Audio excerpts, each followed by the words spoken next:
That's Angela Critters. Well, we're going to make some delicious au gratin potatoes. These are so simple and easy, you won't believe how good they are.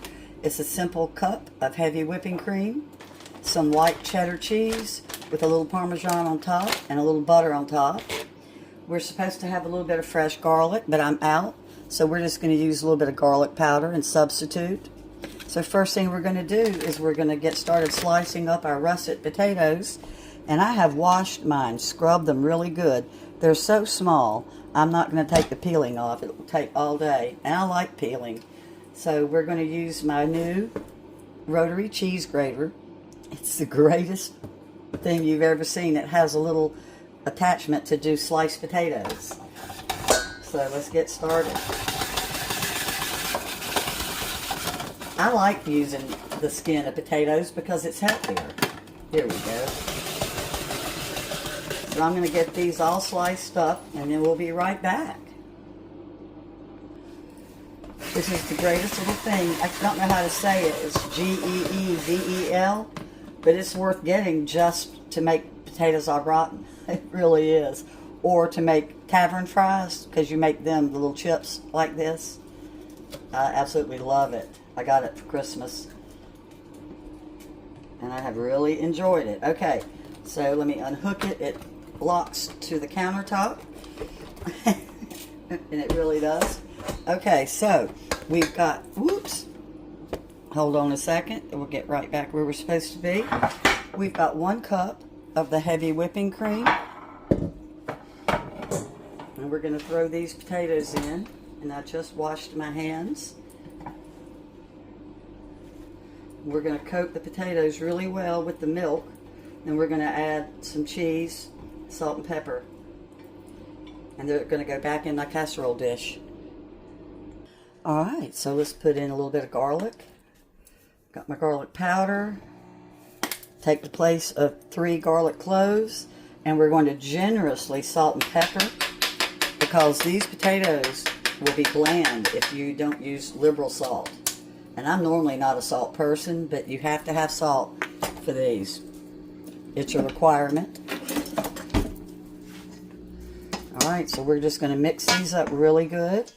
I want to make sure that every potato is coated with my cream and my salt and my pepper and my garlic powder. And of course I got my cheese in here. And we're going to throw in a little bit of Parmesan to go in with our cheddar. And then the rest of the Parmesan is going to go on top. Like I said, this is so easy. I used to make potatoes au gratin and make a homemade cheese sauce. And heat up the kitchen making a cheese sauce. And now I figured out years ago just to do this. And man, is it the way to go. So let me keep stirring up my spices. Alright, so let's put these in.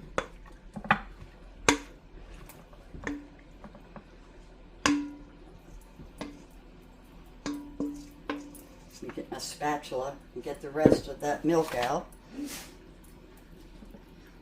we're just going to spread these out, cover them with foil for a little while, and let them bake for about an hour. Then we're going to take the foil off. These cook at 175. Excuse me, 375. I must think I'm in England or something. So let's get the spatula and get the rest of this milk out.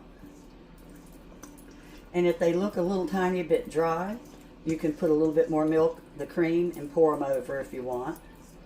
Once you get them nice and neat in here.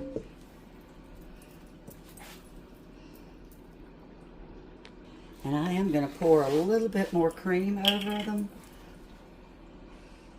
so they can kind of steam in the cream, in the foil.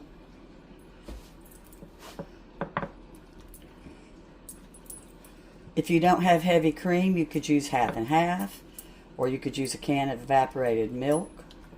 They just kind of need that richness if you have it on hand. Alright, so we're going to put 2 tablespoons of butter across.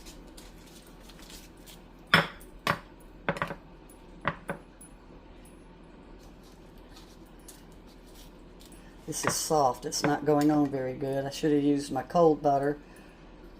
All right, here we go. And then a little Parmesan cheese. Butter makes everything better. I'm using probably more than 2 tablespoons. I probably used almost 3. And now I'm going to throw in my Parmesan cheese. And I'm just using some bagged cheese.